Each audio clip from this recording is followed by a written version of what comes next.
Hello and welcome to episode 35 of the Hybrid Fitness Report. My name is Paul Reynolds. My name's Jude Reynolds.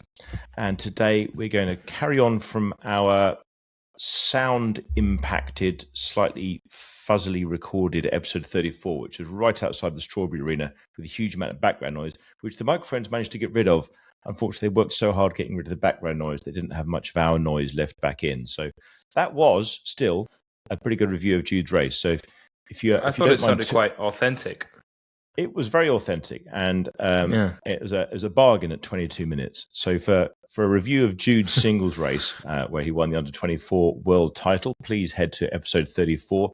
Today we're going to be looking at the doubles race, the under-24 doubles race in particular, where Jude teamed up with Michael O'Donnell as usual, and we're going to hear about Jude's perspective on that, as well as then looking at some overall feedback on the event as a whole. It was a fantastic World Championships. I think overall Hyrox did an amazing job putting it on, and I think everyone was very happy with how it was organised.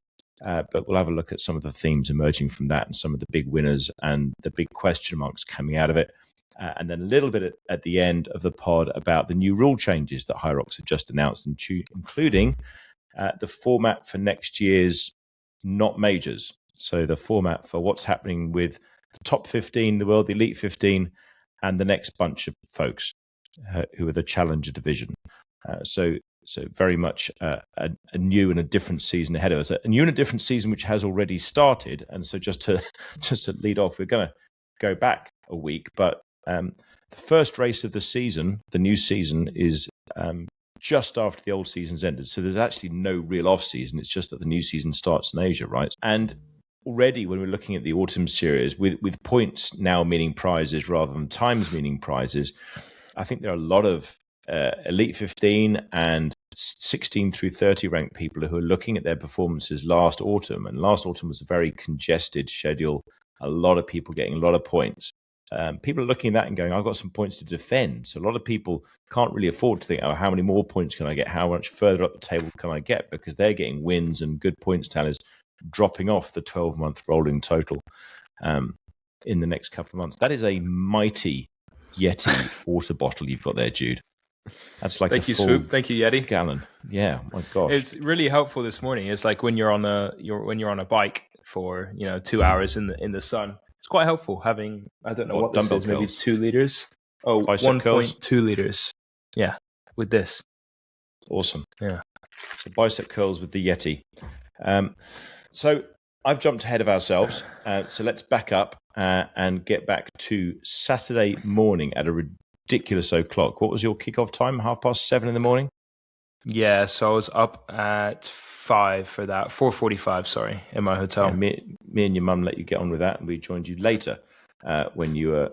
In fact, we didn't join you at all. We just kind of turned up shortly before the race started. Along I with didn't the rest see you of at your all. fan group. But what I was impressed with was that Zaid, who had a flight, I think like an hour and a half after my race, still managed to turn up, being that his circadian rhythm is the complete opposite of what I forced it to be for him to come and watch me. So appreciate that, Zaid. But I mean, he doesn't have a circadian rhythm. That's the issue with Zaid. I mean, a circadian rhythm dictates that you get up with the sun, right? It's just biologically subjective, and he's sort of made his so that he's awake at 2 a.m. Awake at 2 a.m. The morning, working out at 3 a.m. Yeah, the morning for me sort of was a little bit messy. So breakfast at the hotel didn't open till 6, and I was downstairs at 5:30, and so everything was barren. There was nothing there, no food, no anything. I saw one of the staff members at the back, and I spoke to her. I was like, listen, I've got a race in 2 hours from now. I need some carbs. Is there any bread? Is there any jam? Is there any honey? Just anything I could take with me, because I'd ordered the Uber, completely forgetting the breakfast didn't open until 6. It was like 5 minutes away, and I was like, shoot, I've got to eat something. Because at this point, I haven't eaten anything in 12 hours, and I have a doubles race to do, and I have to recover from the day before. And so she went into the back. I got two slices. I got a roll, actually. I got a roll, and I lathered both sides with jam, and I put some honey on it, and I just legged it to the venue. I hate racing or training when I feel full, so I'm glad that I sort of ate that perfect amount, that it just digested fully, or mostly, by the time I was like half an hour out. So unlike the singles, where you decided to kind of walk around the first laps and come in 26th on the ski, you guys were in about 5th. So you guys didn't go out hot exactly, but you weren't messing around, and Michael very much led the way on that first run just to make sure you guys were within spitting distance, within rapid cooling distance of the leaders in that first wave. Yeah, I always let him go out first. Like I'm not the strongest runner, and I know that he's a little bit quicker than me, and he's quite measured, and so I know that he won't do anything stupid, or I hope he won't anyway. And our pace felt good. It hasn't yet. It felt comfortable that first run, but with the adrenaline, it should, or you're in a really bad place, really. So came into the ski fifth and didn't feel like it took too much out of us. And then again, because he's the slightly stronger runner, he'll always start the ski. Because again, nothing can really go against your plan that early on in the race where it shouldn't be. So that's usually 100% of the time. Well, it is 100% of the time what happens. And then in terms of the placings, it was a lot more predictable than the singles, right? There was a slow ascent from fifth place. You were consistently behind Ross and Jem. They led the way. They did lead the way from the front, and they were letting that go. That's been doubles has been the main focus, especially for Ross. It's been a main focus for Jem, but I know that's been a big focus for Ross this year. You got guys like Luke and Harvey, both of them runners, so they're both going to be going off at a crazy pace that you guys are going to be sat just behind. But it was very quickly about 3 pairs through most of the stations, wasn't it? Yeah, I always knew they were going to lead it, and they did lead it. So again, didn't even notice where they were probably until station maybe 6 or 7. It really wasn't in our minds like something we had to worry about, because they were, in my mind, and I think most people's minds, the clear favorite. They had about a minute. Jem and Ross, that is. Yeah, a minute quicker PR than any of us, and neither of them. Well, I think Jem raced the day before, but he said he took his foot completely off the gas and got like a 101, 102 to save himself. And Ross didn't even qualify. That's in the solos. That's how focused he was on the doubles. So they were the clear favorites going in, and I didn't know we were going to lose. Yeah, I didn't know we were going to lose. But I thought realistically our best realistic option would be second. Obviously, spoiler alert, didn't expect it to be the people who it were. So, it's always cool to have some underdogs win it like that. But second was kind of somewhere that I'd be content with. Not happy with, but somewhere I'd be content with. So we kind of sat back from them. Even coming out the ski, I think we came third in the ski in our age division overall anyway. I think they beat us. And then I'm not sure if there was another team, but we're definitely either second or third quickest on the ski. I think we do 125s we swap every 125 meters. So we're holding between, I usually hold a 132, 133. Michael's holding 134, 135, around about that area. And that seems to be somewhere that we can come off quite quick with. About 12 seconds slower than your singles pace. Quicker. That's what I meant. Is that the same? Yeah. Is that the same on the rower that you're holding low 130s rather than 140, 145? Is that the same? Is it the same kind of gap between your singles pace and your doubles pace? Similar, but not exactly. The ski's quicker. Number 1, because it's earlier on. Number 2, because our stints on the rower are longer. Right. So I'm usually I am either the middle 500 or the start and end 250. So either way, I'm doing either twice or 4 times as long as my skier example. Right. So it has to be a little bit slower. I'm about 8 transitions on the ski and 2 transitions on the row. So you kind of okay. I'm 135 on the row for the 500 or the 250s. Either way, I just stick there and just hold it. Right. And the field then was pretty much static. Nothing went particularly well or badly through either of the sled stations, did it? And then the burpees again you're both on the larger end of the athletes. So you expect your Luke and your Harveys and your Jem and your Rosses to extend the lead somewhat through the burpees, wouldn't you? Yeah, the sleds weren't anything to note on. I don't think we really lost or gained much ground on that. It's something that I think we can maybe make a bit of time on. Sometimes at the end of each lane, if you're next to someone, the transition can get a little bit slow. Whoever's finishing has to walk around the sled, and that sometimes means you're knocking into someone on either side. So taking off seconds there, and then just making sure you're right on it when your partner stops pushing.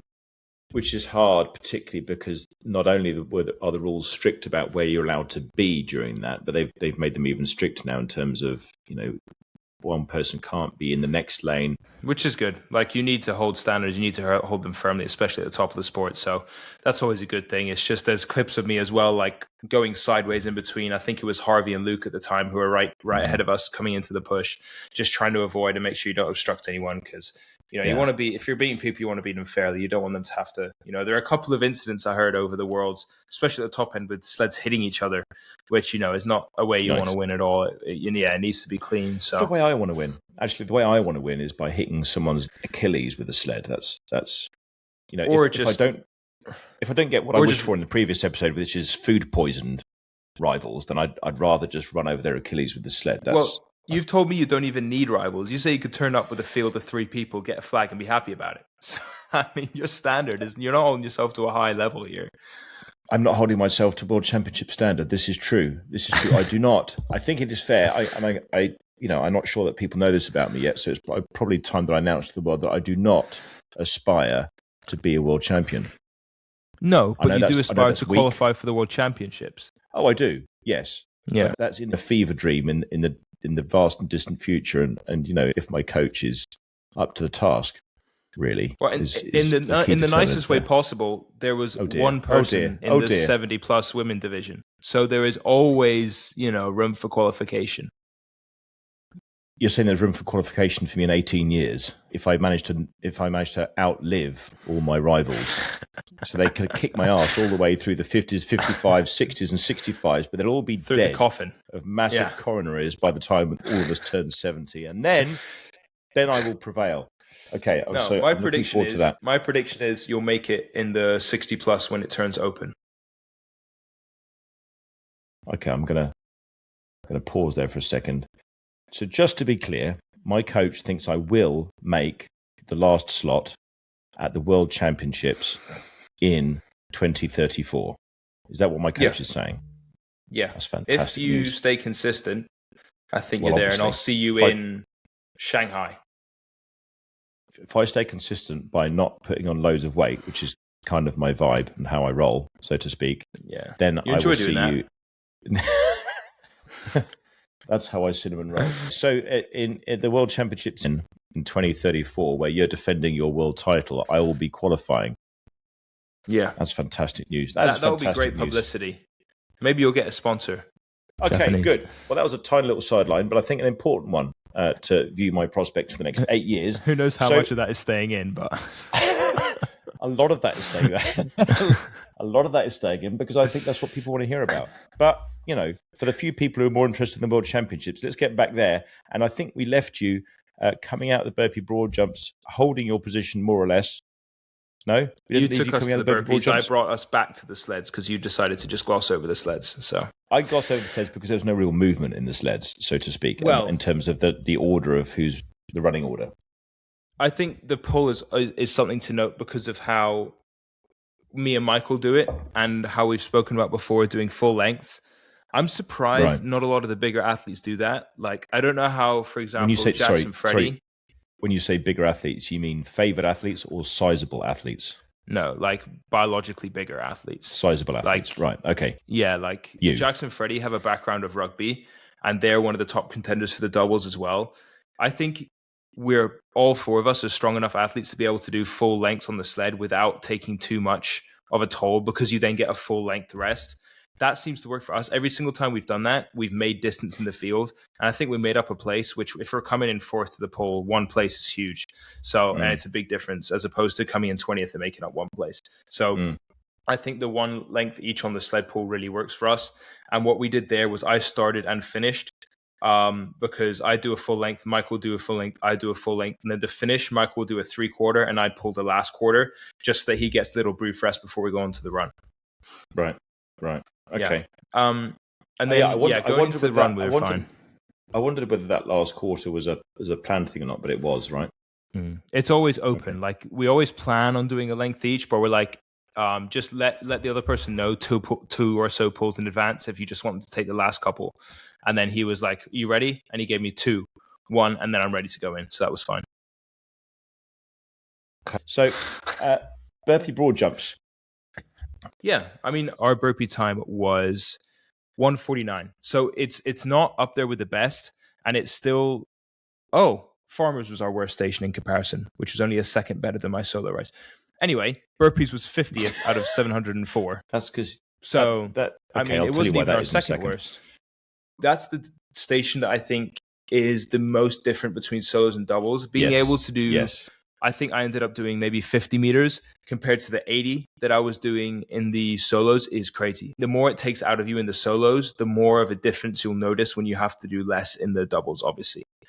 Same with anything. And my only doubles experience is the same thing. The gap in the experience of doing the doubles versus the singles is by far the greatest on the burpees. And I think everyone watching you guys would say the same about. I mean, I don't just mean you and Michael, about everyone.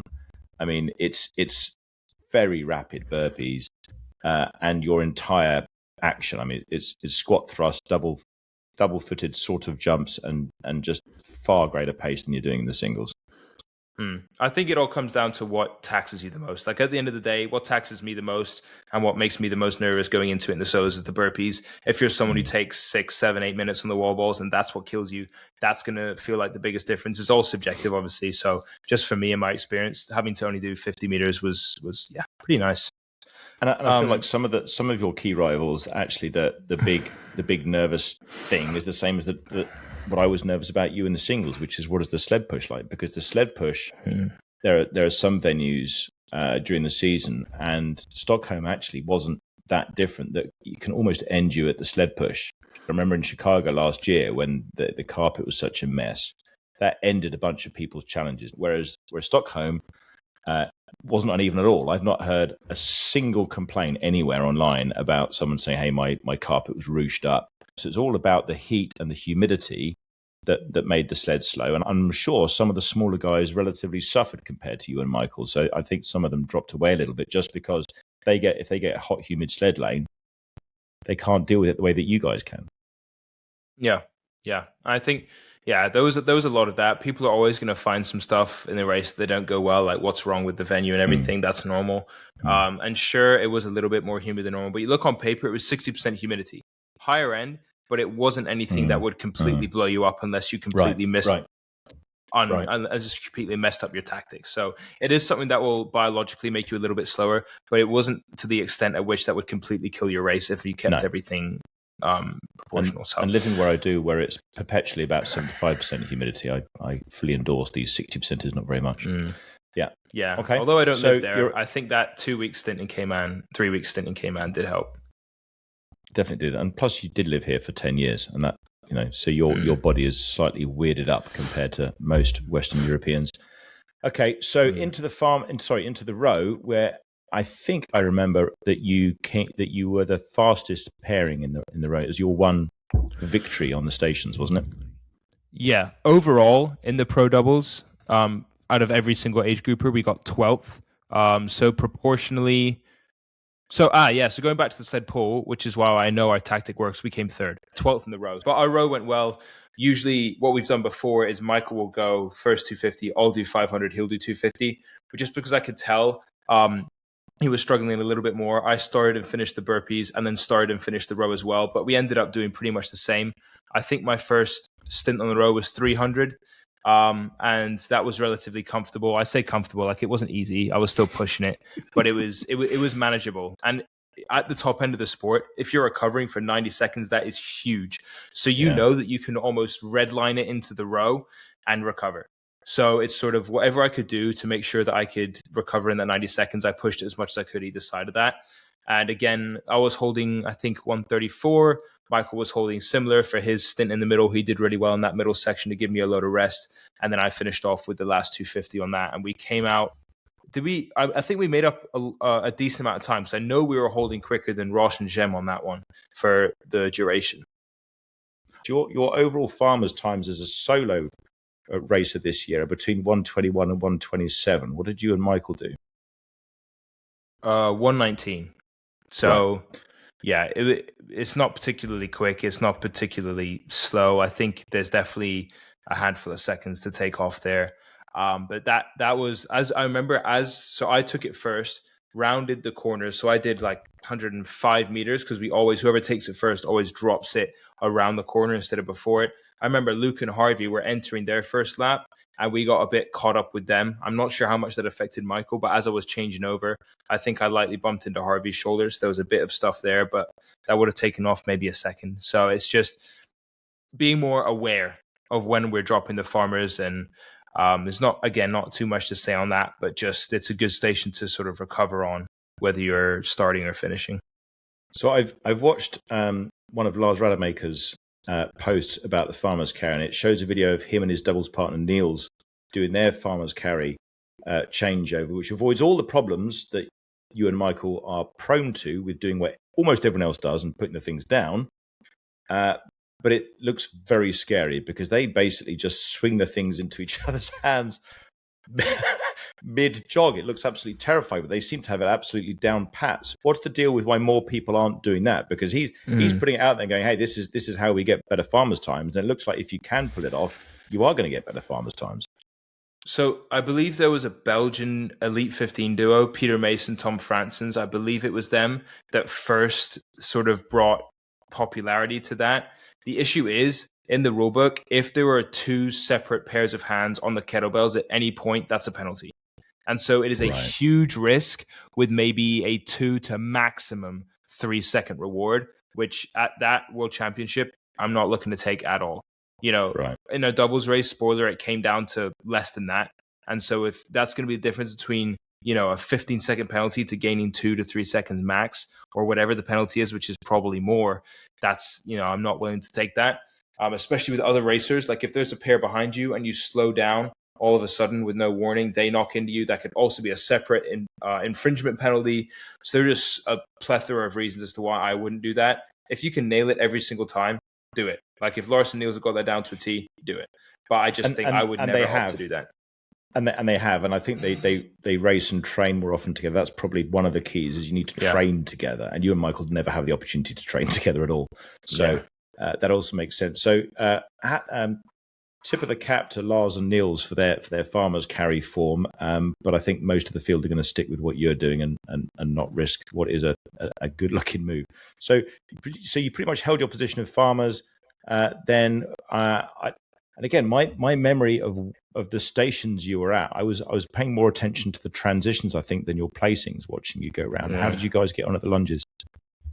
Lunges was fine. We were neck and neck with Jem and Ross, so at the front the whole time. There's footage of us just lunging like step for step with each other.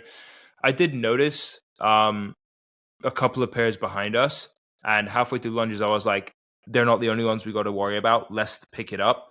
And so I think our lunges, that was a transition in which maybe I need to take some responsibility with. I felt like I could afford to take more of the lunges than Michael could at that point. I was leading the runs and I felt good going into lunges. So without communicating that to him, because I came into the lunges a bit before him, I just did more than I told him than we'd planned to do. And usually you don't want to go against the plan unless you're both on the same page. Sure, go against your plan if one of you needs it, but you should both be on the same page about that. I think I should have or could have told him more clearly that I wanted to take more of the lunges. So what ended up happening was I'd still be going at that 25 meter point at which we'd initially agreed to hand over. But I'd keep lunging. And so he'd sort of reached for the bag and like sort of grabbed it. And I was like hesitant because I was like, is he actually going to grab it? And kept lunging. And then the transition, I sort of threw up numbers behind my back like this. So I thought I'd communicated it to him. I saw that. In the heat of the moment, he's not going to be staring right at me maybe the entire time, or maybe he just thought I was waving it at him. Or for those listening rather than watching, and Jude describing where he literally threw up three fingers on his hand without turning around or trying to slow down, even never mind stop, just put up 3 fingers. And I think absolutely right. It relied on him paying attention to where he wouldn't normally be looking. But you communicated, but you weren't sure whether he'd actually received the information. Yeah. So I felt really good in the lunges. I didn't feel any issue with it, but it was just, I think communication could have been better there. The transitions were sloppy on 3 separate occasions. Usually that's not an issue for us, but because usually our races all go to plan. I think we've worked within ourselves quite a bit. And so I think you need to be clear with your partner. if you're changing the plan. I don't think it's helpful to have just opted to take more distance by myself, even though biologically it was the right decision. Communication wise and transition wise, it wasn't. So, a bit of responsibility there on my end to maybe slow down in the rock zone a little bit so I can verbally communicate with him. That would have made it more clear, like I've got the first 40 or I've got the first 30 or anything like that. And then, despite that, we still came out of the lunges, I think, tied first with Ross and Jem. And then I still felt great starting and finishing the lunges. I think I finished. I'm not sure. I know I started. I'm not sure if I finished, but pretty sure I did. But we did pretty even amounts on the lunges. And then, leaving that felt good. I knew halfway through the lunges, Michael leaned over and he told me they've got a penalty. So initially what I'd heard was penalty. And the judge was right in between us and Ross and Jem. And so I thought that was for us. And so I picked up my cadence, got a warning about hip extension. So just my cadence slowed down a little bit. But then Michael leaned over and told me they've got a penalty. So I knew at that point, if we can just go into wall balls with them, we should be fine for the win. And so I took off. This is going to give me flipping. This is going to depress me. Anyway, carry on. Yeah. So I don't know what it's doing to you, but I'm starting to feel bad now. Yeah. So I took off and just sort of ran with Ross and Jem. I felt fine. Like, I don't know if it was like a second wind, which I usually get after the farmers in solos and sometimes in doubles, but I felt fine. Like, just running with Ross and Jem. I know they're stronger runners than me on paper, and with pure running, they're much stronger, but I felt fine. And it was just sort of, those were the only people that we cared about. In a Hyrox race at this point, all me and Michael were thinking about was, it's not a time trial at every other race of the year. This is a world championship. It's based on who crosses the finish line first. Therefore, the only people you need to worry about are those that are ahead of you at the time. And so with us, the whole race has been Ross and Jem, Ross and Jem, Ross and Jem. And so coming into the wall balls, I think maybe 1 or 2 reps behind them. At that point in my head, I knew we'd beaten them. Unless something goes really wrong, I'd known it. I did the first 30. No reps.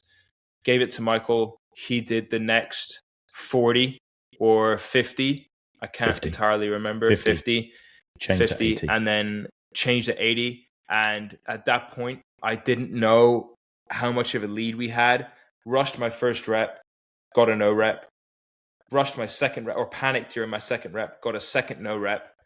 And then the next 20 were just clean. And we then crossed the line in second, well ahead of Ross and Jem on paper, as they had a 30-second penalty.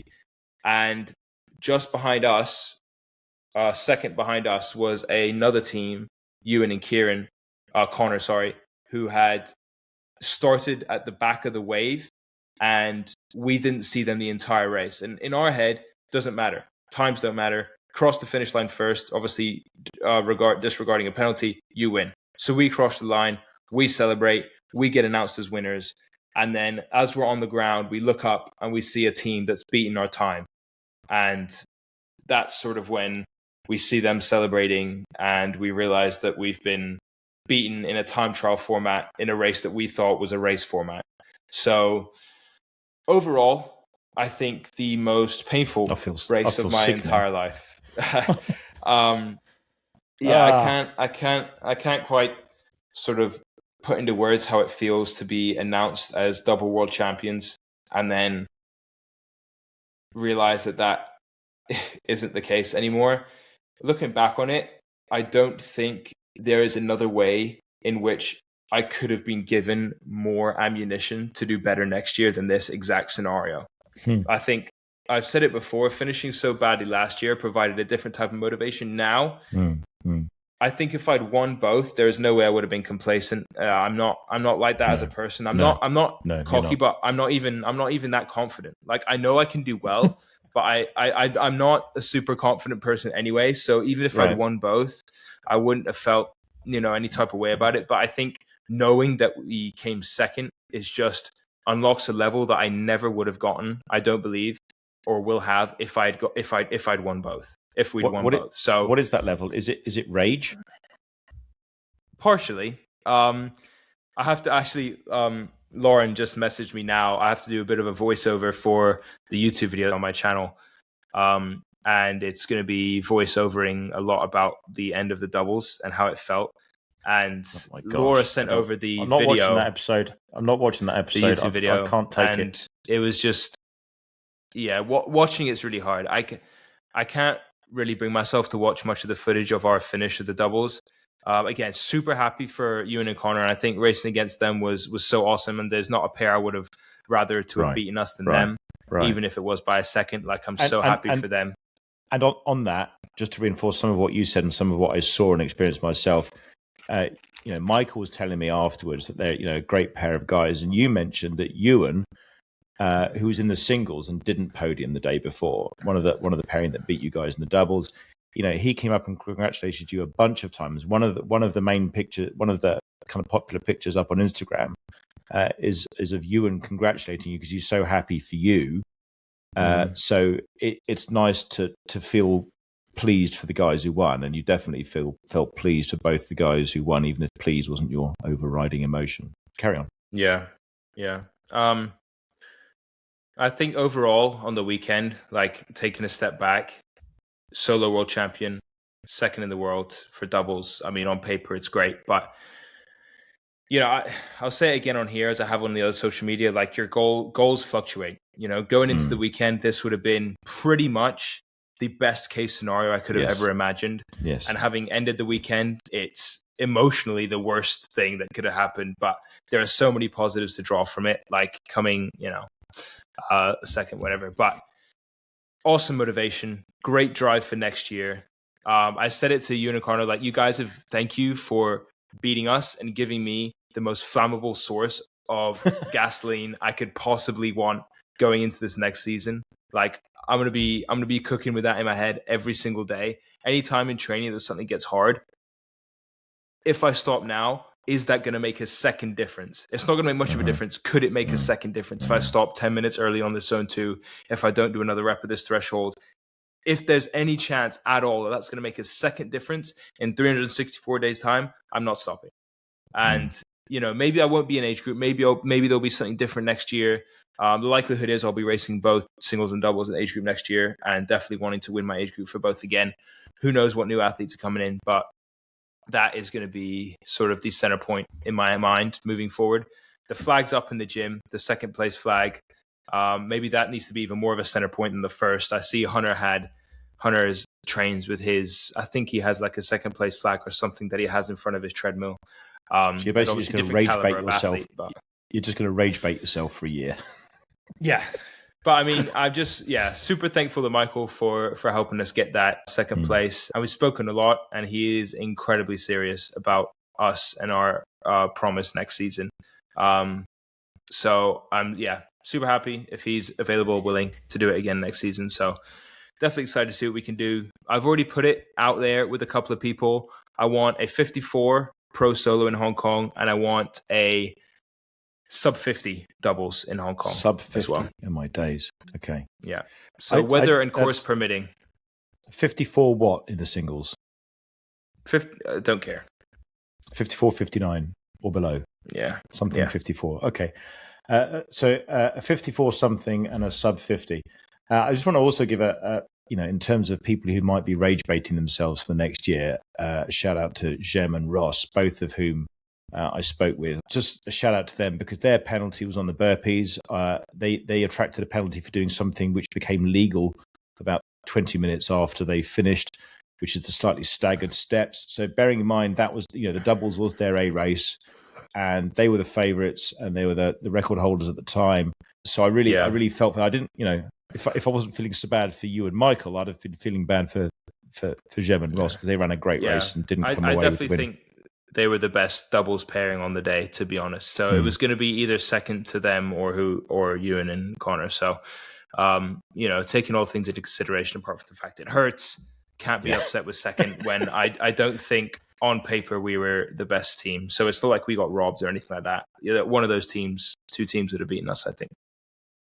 So that's a wrap on the doubles. Talking about you getting kind of rage fueled by losing by a second, and that's going to kind of hang over your training for the next year. It reminds me of my Disney marathon, or my second Disney marathon, where I finished in 4 hours and 1 second.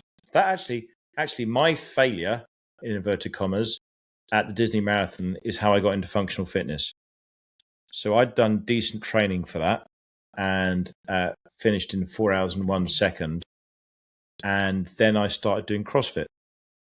It's kind of hard to do with marathon training because so many of the workouts are 2, 3, or 4 hours. But I basically trained with Rage for 8 months between Disney 2018 and the Berlin Marathon in October 2018 to get under 4 hours for the second and last time in my marathons. I do remember the feeling of being so angry at my performance that I was able to carry that into, in my case, 8 months. The challenge was after that, having achieved what I wanted to achieve, I then basically completely stopped. So my rage fueled training had a hard stop at the Berlin Marathon. I had no interest in training or controlling my diet after that, which meant that my Tokyo Marathon the following year was a complete and unmitigated disaster because I had nothing to prove to myself anymore, or felt like it, which sucked. Anyway, if you would like to not mess up your marathon training, and if you would like to train with useful, productive rage, and if you would like to better your performance next year, then there is no better place to start than with good training wear. And on that note, a reminder that we are sponsored by Wadleet. Founded by an Ironman athlete with a passion for functional fitness, Wadleet clothing is designed to be with you throughout your fitness journey. From starting out to competing, from beginner, yay me, to elite, 15 loading, yay Jude, and with clothing and accessories to help you on your journey. Go to wadleet.co.uk, that's WODLETE.co.uk for global shipping and free delivery on all UK orders over £50. Use code HFRPOD20, that's HFRPOD20 at checkout for 20% off your order. Okay, so having looked at your races in some detail, then let's have a look at the overall World Championship. Obviously, the big story being that Dylan Scott won the men's singles and Alyssa McElhenney won the women's singles. Any particular notable results for you coming out of either the elite 15 singles or doubles categories? What I picked up on was the questions about Hyrox ruling on if you can participate in both the Elite 15 and the age group. I was under the impression that you can't participate in the Elite 15 doubles and the age group doubles. I don't know how that makes sense, but Fabi Eisenhower, who raced with Jeremy McConnell, won the age group pro doubles with Paul Wendell, and the only pair to go under the 50-minute mark, and they won by a considerable margin. I don't know how that happened, but apparently that was allowed to go through by Hyrox. So those are the overall age group winners, was Fabio Eisenhower and Paul Wendell. And then me and Michael finished in the top 10, coming in 9th there. So, no sort of notable times coming out. It wasn't a particular fast venue. It wasn't a particular fast course. Only one age group team in the world coming under the 50 mark, and which makes them only 5 teams in the entire world, including the elites, who came under the 50 mark. One of the stories coming out of it was Charlie Bottrell, who was quite attentive to the fact that basically nobody had predicted him to be on the podium or even in the top 5. He was saying a couple of things. First of all, okay, no one's got me up anywhere near the top, and that's something I've really noticed. On the other hand, he did also say, I can see why they didn't, because after the back end of 2025, he didn't have any, by his standards, great races in 2026 before the Worlds. I think his view, though, was, you've seen me for a while, and the fact that I've had 2 or 3 ho-hum races shouldn't really have bumped me down in the standings. So the fact that he came in 4th in what was kind of a mess of a finish for the 2nd, 3rd, and 4th place, Tim Venish's no rep on wall ball number 100, with Charlie having a camera collapse in the way of his wall ball target, kind of made it a little bit clunky and disappointing in that regard. Yeah, it was the most entertaining and nail-biting Hyrox race I have ever watched in my life. It was insane. Seeing Dylan Scott win that was so emotional for me. He's probably the Elite 15 athlete I'm closest with. And just seeing, obviously knowing the training hours he puts in, knowing what he sacrifices to see him finally win a world championship. And he's mid-20s. I think he's like mid to high 20s. Like, he's not old. Like, he's still got a bunch of time left. Seeing him win one already is awesome. I did predict him to podium. I put him third. So to see him win, I'm so glad he got to prove me wrong. And yeah, it seems every single time I put Charlie high in the rankings, he finishes low. Every time I put him low, he finishes high. So we can't seem to agree on a race in which he does how I think he'll do. He finished within the same second, granted it was because of a penalty, but within the same second as the previous world champion, Tim Vienisch. So he missed out on a podium spot with the best athletes in the entire world by less than a second. And who knows what that wall ball malfunction caused him? Who knows? He could have, more than 7 seconds. That's what he gathers, sure. And then it's like, does Tim Vienisch deserve that 15-second penalty? Yes. Does he deserve more? That's up for contention. Who knows? But yeah, I mean, he was definitely the standout athlete for me in the men's field. Obviously, other than the world champion Dylan Scott. Yeah, definitely Charlie. I think for me, being 23 years old, seeing someone who's 24 finish fourth in the Elite 15, I think is something that I will always, that will always inspire me and I'll look up to. Because, granted, yes, I was the best under 24 pro athlete in the world that day. But had Charlie raced against me, he's in that age group, I would have put money on him beating me. So there's always there in the back of my head, like, I am the world champion, but am I the best under 24 athlete in the world? No. There's always Charlie. Coming second to him feels like winning. So that's the sort of level I aspire to be in a year or so from now. Who knows if I will be, because the standard will keep increasing. So even if I do get to that standard, it won't feel like that. So it's just always something to chase. Perhaps the bigger story, though, is how my dark horse candidate for a podium was Louis Ossoleya on the podcast last week, and you said, nah. And Louis Ossoleya finished second. So let's dwell on that for a while. Yeah, we can dwell on it because it will give me a chance to provide some context as to why I said that, which was... Excuses. The reason I didn't put him there was because I view him and Cole Learn as very similar athletes. Cole being slightly better in most aspects of the race than Louis. Cole got DQ'd after 4 minutes. So which is a whole different topic. Yeah, the reason that I didn't put Louis Ossoleya as my dark horse was because there was someone who is very similar to him that is better than him in almost every aspect of the race. Very marginally, but still better than him, in my opinion. I think we didn't get to see that play out. You just need to take the L here, Jude. My dark horse guy finished second. Take the L. I was right. On paper, you were correct. But there needs to be context given as to why I disagreed with you. In the race result, I was also correct. Who was your dark horse? I forget. It was Sebastian Iversen, who did not do that well. So yeah, the two Danes, Gustav and Sebastian, had for what they were hoping for a complete nightmare weekend. And Sebastian, I've got to think, was ill because his time was over an hour in the end. So he was, and it didn't get better in the doubles. So he obviously wasn't. I think it was more. You're not exactly going to push yourself to the absolute limit when you've got a doubles that you're hoping to podium the next day. Right. So in that respect, he gave up. So it's just sort of taking back your efforts, so you're not expending yourself. Yeah, is my opinion. That's what I think happened. So he didn't give up. He tapered back when he knew he wasn't going to podium, basically, because or finish like even 14th. To be honest, right? He wasn't expected to podium, but he probably was looking for a top half finish. And I think, again, listening to Rich Ryan's race review, he was kind of describing 2 to 3 distinct groups within the Elite 15. And there's the group that are trying to finish top half, which is about 8 of them. 7 or 8 of them, and then there are 7 or 8 of them all who think they've got a shot at the podium, and they're the ones that are going to go just put everything all out there and either do a hunter and go out like on historic pace and try and hold on, or sit off the back of the first run like Dylan and win the whole thing. Okay, so I think another interesting story coming out of it is because I've noticed in the men's field that you still got quite a large number of larger guys.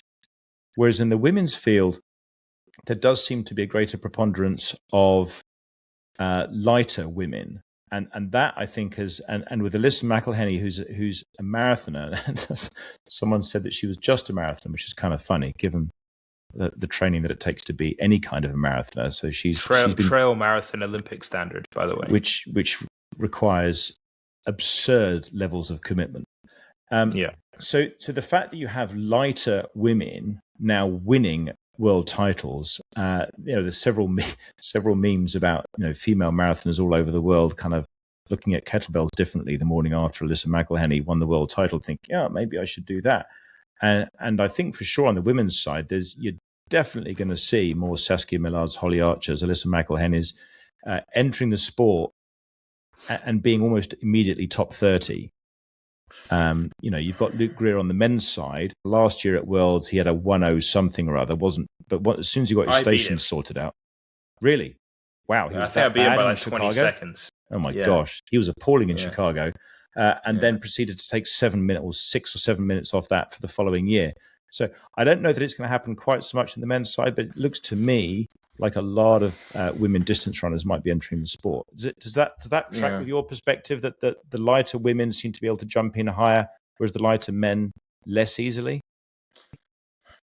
It's mixed. Like for me, the most impressive athlete on the weekend overall, you could argue Calypso Sheridan compared to what people were expecting her to do, would be Alyssa McElhenney. She started this sport 5 months ago and dethroned the Grand Slam winner, Joanna Wetrick. No one expected that. They're supposed to listen to do well.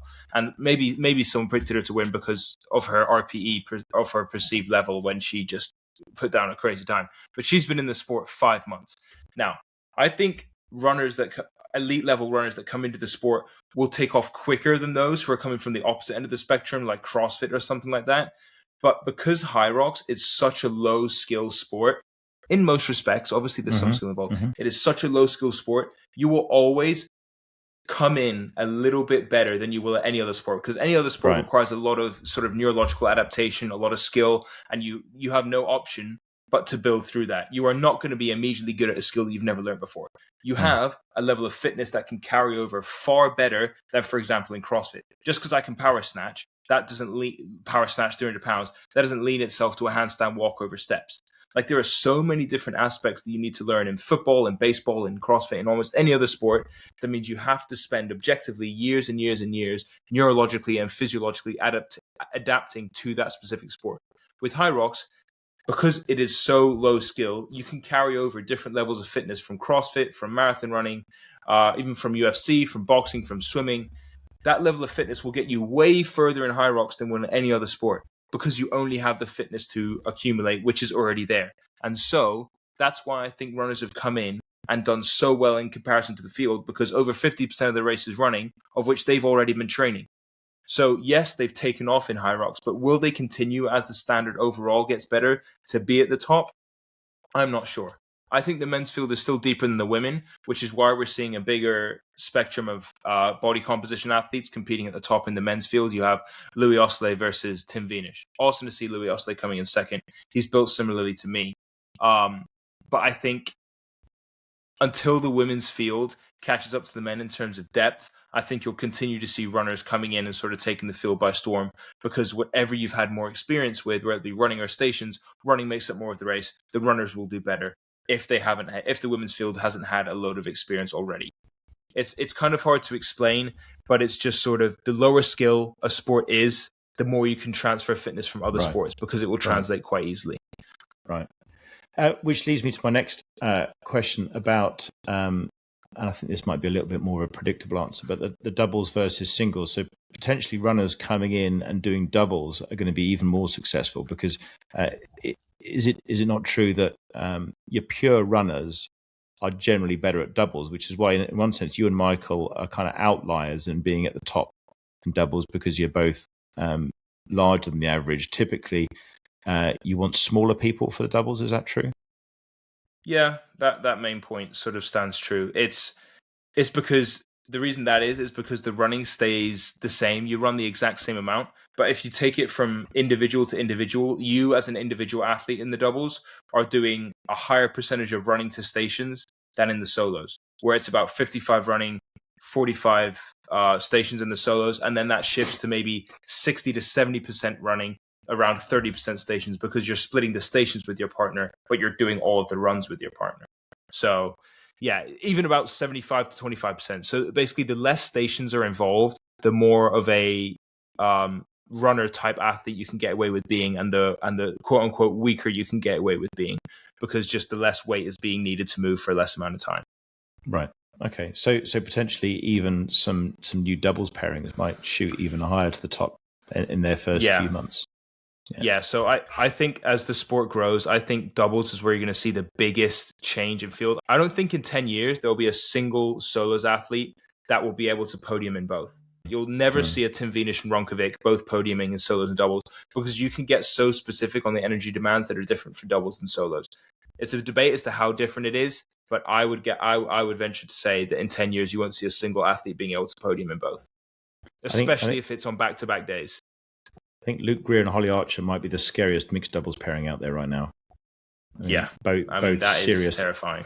Serious track athletes. Yeah, they're definitely a pairing to watch for the Elite 15 next year. I think. I mean, they could sail through that. I mean, is there anyone obvious who's ahead of them on the mixed side? Sutherland, Ben Sutherland, Harry Sutherland. They're both good mixed athletes. And then who came second place in the mixed? So you had Holly Archer and Luke Wynn, Jesse Owen and Charlie Searle. So those guys beat out Gustav and Moa, and then Ben Sutherland with Lauren Lee came fourth. So Meg Martin, Alan Ploy, all of those listed in the top 5 are all great doubles athletes, but definitely the standout would be Holly and Luke. So that's it on the runners then. Any other themes coming out of the World Championships themselves? Nothing really. Just a huge congratulations to Ryan Douglas, Jack Driscoll, and Roberto, who came top 3 overall in the age group, beating me out. I came 4th overall. So just well done to them. All in the 25 to 29 age category. So in a few years, it's looking scary. That category is going to be a nightmare next year. So you got Sam Schumann goes up into 25 to 29s. Toby Wilson, who wasn't doing anything Hyrox related a year and a half ago, or even anything athletic a year and a half ago, I think he got a 4th and a 5th over the weekend. He's going straight into 25 to 29s. As he develops, he's going to be a scary proposition in that age group as well, isn't he? Yeah. I told Toby, like he's who I hung out with one of the most over the weekend. Just we got on so well. One of the nicest guys there. And paired with me, the most consistent athlete there, 4th and a 5th. I mean, that's huge. I was telling him he's probably the most improved athlete that I've seen across the season. I remember when he was getting 106s, 107s, now down to 57 he got at Worlds on a tough course that people are saying. So huge shout out to Toby. I think that's awesome from him. He'll be scary next season as well. And age category, I know Jacques will be back and bigger next year. And you got Dylan Caruso, who kind of was one of the favoured athletes, but wasn't up there for most of the race and had an incredibly strong finish.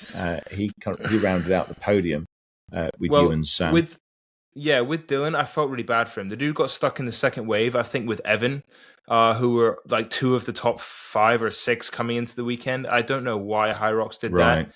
Granted, I did beat Dylan by over a minute, but that gap surely would have been narrowed if he was in our wave. I mean, I saw him as I was coming out of whatever station in the ski second behind Luis, the previous age group world champion. So he definitely would have had a better race if he was with us, I think, or he could have blew up. Who knows? But yeah, Dylan, big disadvantage there. He was, I think, 10 seconds off Sam. So that second, third position. So did he win his wave then? Would have definitely been a bit tough. Yeah. And you'd fancied Evan Marion to podium as well. Certainly, you're in his top.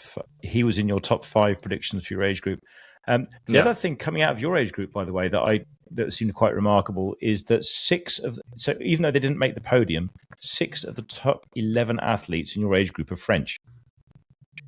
6 out of the top 11, and basically between the positions 4 through 11, which is 8 positions, 6 of them were French, which is remarkable. Wow. Yeah, and that's Evan Thomas Dubois, who you also fancied for the top 5. He was in your wave, but he never seemed to be. He seemed to be kind of there or thereabouts, but never quite the entire time. Right? He didn't blow up, but he never quite was challenging for podium. No, I think he got 6th, so still respectable. But he wasn't at the top at any point. He was definitely one of those that you were threatened by.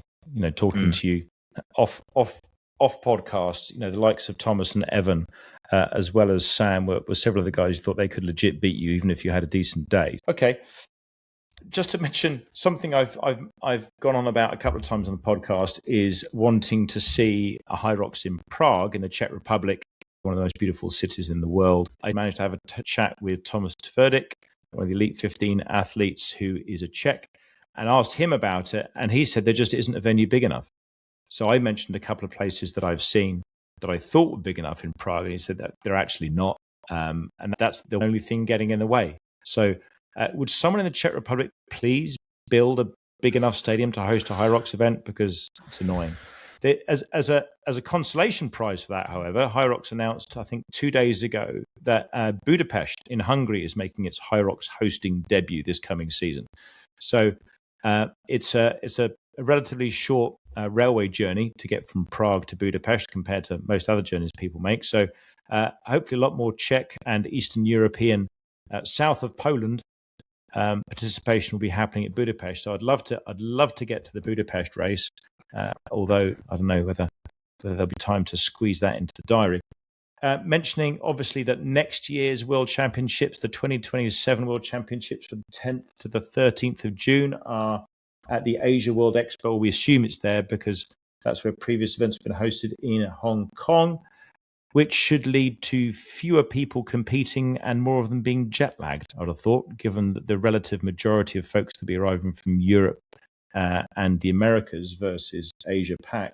But the other notable thing on the Nike THE Shakeout Run, I was chatting to a guy there from Hong Kong, and he mentioned that course is a one-lapper. So it's going to be interesting. That's going to be quite different, right? Is that how much of an impact and what kind of impact, to year out? But just generally speaking, how much impact is a one-lapper going to have versus the typical two-lapper in the normal pro division? I think it'll slightly favor the better pure runners.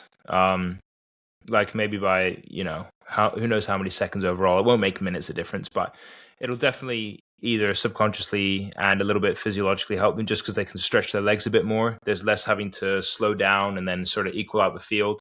But by that point, I hope to establish myself as hopefully one of the quicker runners in my age group if I'm racing that at that time. So I'm not going to worry about it too much. Yes, it is a tiny bit of a disadvantage for those of us that aren't as quick at pure running. But again, that's the main focus for me this whole season, as it will be for probably the rest of my Hyrox career. So definitely hoping to break into the sort of 3:30 lows there in terms of my running at that point. So hopefully that'll start to favor me maybe. Okay.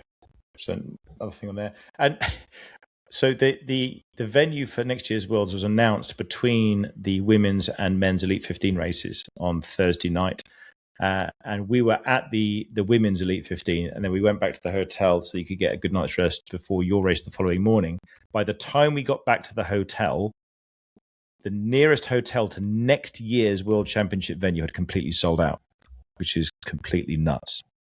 And it wasn't a really long drive away. It was relatively proximal. We were back at the hotel half an hour after the women's race ended, and there were no rooms available. It's completely crazy. I mean, put in your predictions now. So 2028, where is the World Championships going to be? I'm going to say DC in America.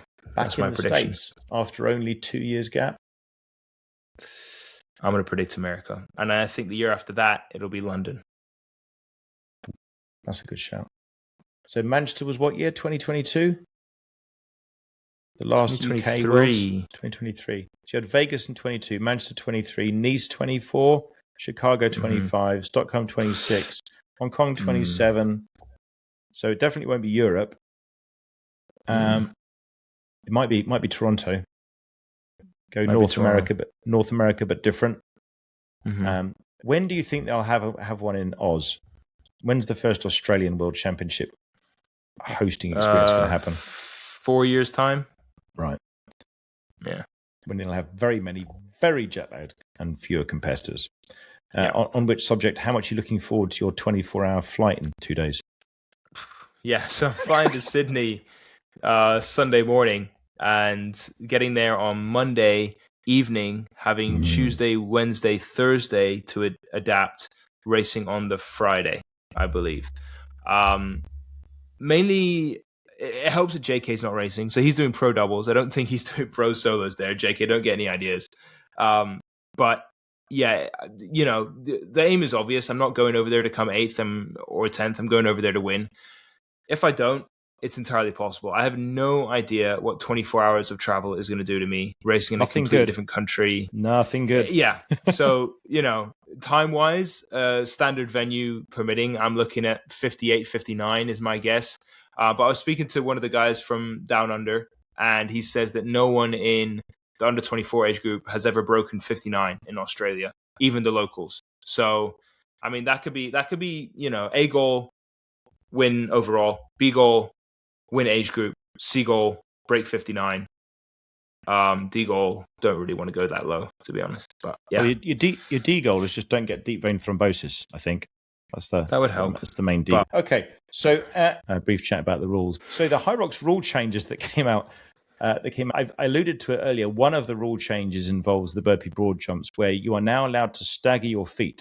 So previously the toes had to be exactly level with each other. You can now stagger your feet up to 5 centimeters. Now, the reason for the rule change is judging completely level toes was very, very hard. So they decided making a very subjectively judged 5 centimeters was going to make things better and easier to judge. What's the thinking there? Because on the face of it, that makes it look harder to me, not easier to judge. No idea. Meg Jacoby commented back to someone saying that there's a lot going on behind the scenes that you don't know about, which is obviously true. There's obviously a reason that Hyrox have come out with this. They're not stupid. They're, very intelligent business people, and they're very organized. So there must be a reason that apparently none of us can understand. It's going to make the form look a lot sloppier, and it's going to make them quite a bit quicker. Is the judging going to improve? I don't know. I can't see it improving. I can see them being a lot more relaxed and them being, and there are less cards coming out. But again, 0 centimeters, in my opinion, would be even easier to judge than 5 centimeters, because at least you have a reference point to the other toe. Whereas now it's like you have to get right in front, or right beside. I don't know. I have no idea how it's going to be easier to judge. It's going to be harder, in my opinion. The other thing that I'm nervous about is that it also says no feet shuffling. Now, when you land, you don't always land parallel. So everyone's always adjusted their feet, not forwards, but the back foot's always caught up with the front foot if you landed just slightly staggered.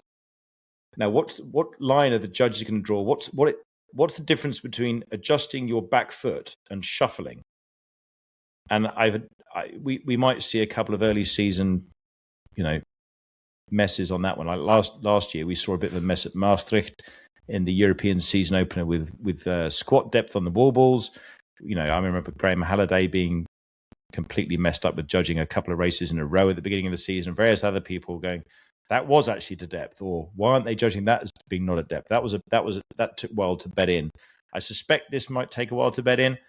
And I think that what is shuffling and what's just adjusting your back foot once might be one of those things. I don't know if there's going to be, hopefully there'll be clarity for the judges on that will then roll down to the rest of us as to what you are allowed or not allowed to do. There are various other rule changes that come out. What are the notable ones, Jude? In terms of rule changes, there's nothing else huge. Like the wall ball standards staying the same, lunge standards staying the same. They're being stricter on lunges in that they're less strict in lunges in that now putting the bag down isn't an instant DQ. So that's good. They're going to get more on top of people with assisted leaning. So, like for example, if you're leaning against the fence on the with the sandbag on your shoulder, that's now no longer allowed. To what extent they apply that in the open division, where people may not be able to physically do it without doing that, I don't know. Hyrox are very inclusive, so they're sort of very accepting of people that can't quite get to the end of that without that assistance. So, again, open division might have some unwritten leniency that the pro division doesn't. But in terms of pro division, unless you're injured, most people wouldn't be doing that or wouldn't be plan on doing that. So it should just be tight and held to a high standard in the pro division, slightly more lax with the unwritten side of things in the open division. And yeah, in terms of rules, that's it. There's the challenger division that's been made a lot more clear. So challenger division will be athletes ranked 16th to 30th, who will be also streamed, also done a bit of media with on the Hyrox side of things. So you got the Elite 15, that's staying the same. That's not called the Elite Series instead of the majors, which we touched on earlier. You then have 16 through 30 Challenger Division. The winner of those Challenger Division races, the sole winner, not 2, 1, 2, and 3, the sole winner of those will then qualify for the next major. So that's, I think, a great step forward for the sport. I mean, maybe I'm biased because that's sort of helping me out and my goals and my mission, but I can't see how that has any drawbacks. You're creating more publicity for more athletes, giving them more exposure, giving the people who were ranked maybe 60th a hope of getting, some sort of airtime, who were like before, I'm nowhere near 15th, but I could just about make 30th. That's going to motivate people from even below the 30th position. And it's just, like I said, all about exposure, brands. I think it would just help grow the sport exponentially in all aspects. And those races will happen at the same evening as the Elite 15 races. On which subject do you have your this season's pro license? Do you have it yet? I do. You do. That's so fantastic does Michael. news. Excellent. Cool. Okay. So on that note, I shall speak to your non-DVT'd self hopefully next week while you're in Australia and before you race. So until then, thanks for listening. I've been Paul Reynolds. I've been Jude Reynolds. Goodbye.